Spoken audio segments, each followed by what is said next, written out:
Hi friends, ఈరోజు special mutton pulao.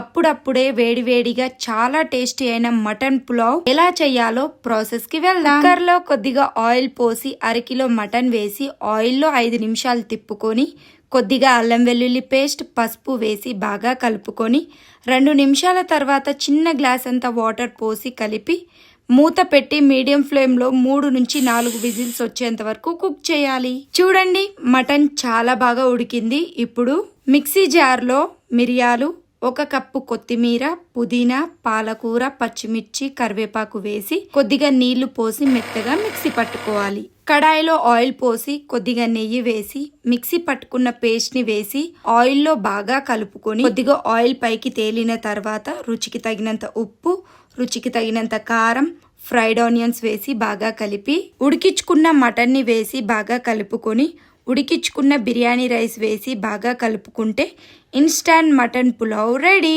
చూడండి, mutton pulao ఎంత బాగుందో, టేస్ట్ కూడా అంత బాగుంటుంది. వేడివేడిగా ఇలా చేసుకొని తింటే mutton pulao others. Thank you so much.